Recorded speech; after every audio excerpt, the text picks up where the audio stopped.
Here is where I get to set my spirit free. Here is where I find my naturality.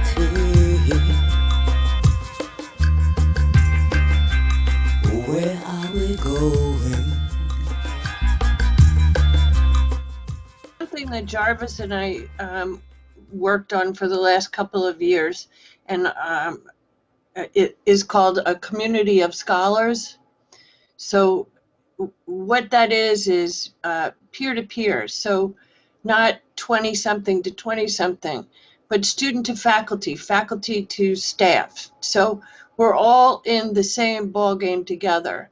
We're striving, to keep our heads above water now, but we're all doing it simultaneously, and there's really no difference, right? We're all human.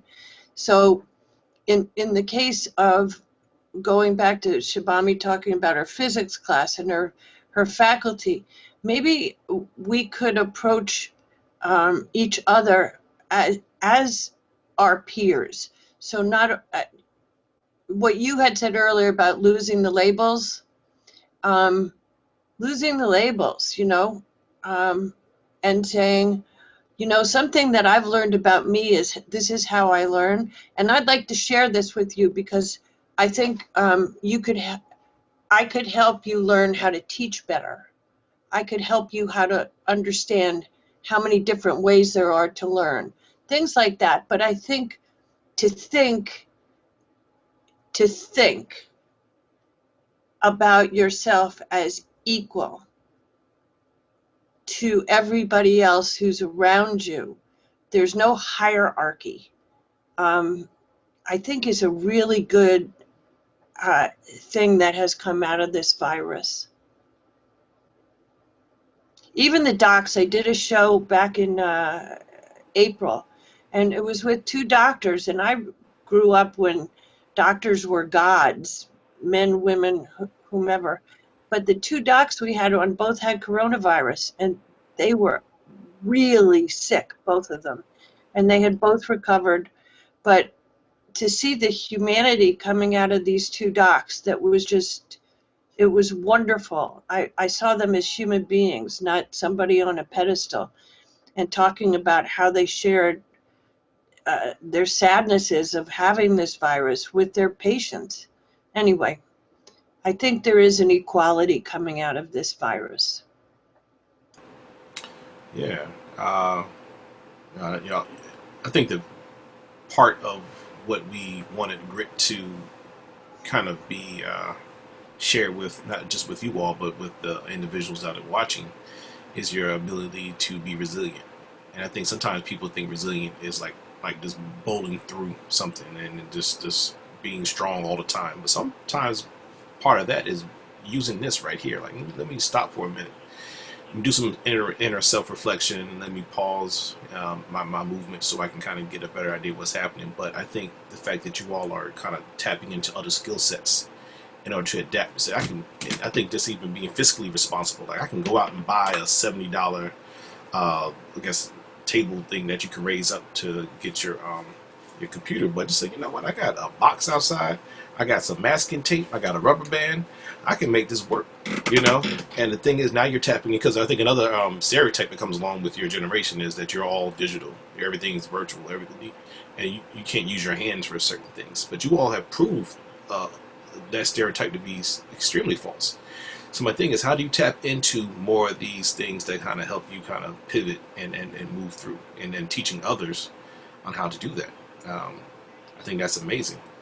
I think another thing we want to look at is, and it's something that we had spoken about moving forward, just to kind of keep things moving, is how do you envision thriving through in the future? And I know Beanie, I think you were going to tap into that, and I know I think Melanie had talked about this at length when we were talking on the side, but we want to kind of go into that aspect, like being that we're here, and I think some of you got tapped into like this is the present is us changing our future, but as it looks for certain things, Melanie, did you want to like kind of get a little deeper into how you're preparing, like what's happening now, how that's preparing you for the next level?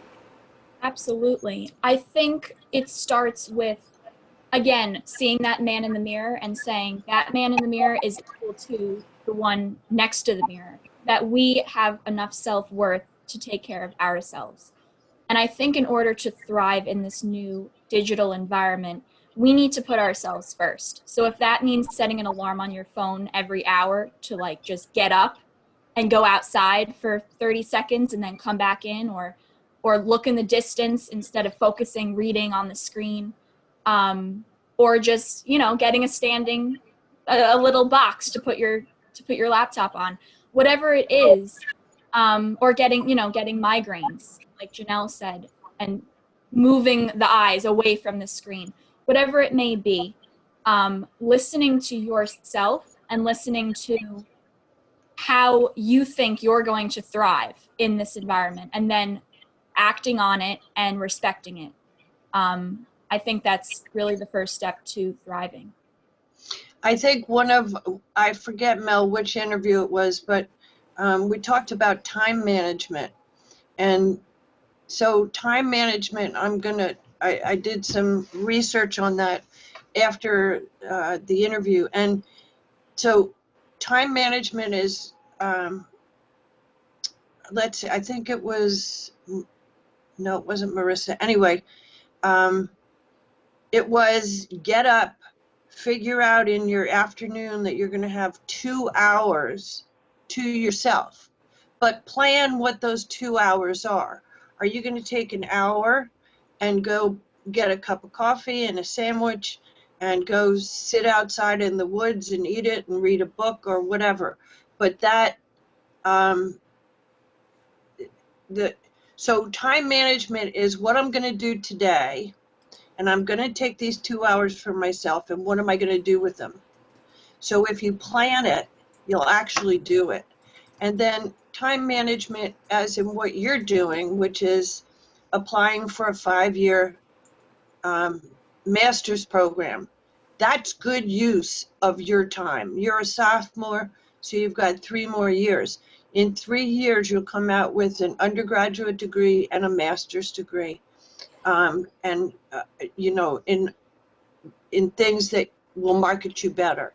So time management today, time management a year from now, time management 3 years from now. How does everybody see themselves? Are you going to get right out of school and apply for a job? Are you going to, does anybody see themselves as a life counselor? There's a lot of people doing that now. Jarvis, were you going to answer that? I was like, you know what? I see the benefit of that, but from I like that. Maybe that I don't know, Z generation life coach, peer to peer kind of thing. That might be something y'all should look into. But it's not about me; it's about y'all. So the question is to the students, and yeah. I don't know if I'd be a great life coach. I don't know. Well, Kyrie's gonna laugh at this. I have a Drake quote. He says, "I give the best advice, but I never take it for myself." So I think I might be a good life coach, but it'd probably be really draining for me because I'd be like, "Dang, I'm helping them succeed and leave me struggling." I don't know. That would be my cards. But I hope to work at Nike. So yeah, I think that's where I'll be in like 10 years. Where? Nike. Oh, Nike, right. Here, I have a whole bunch of Corona shirts and Coach lets me stay. You have to make your 30-second commercials once a month and send them to Nike.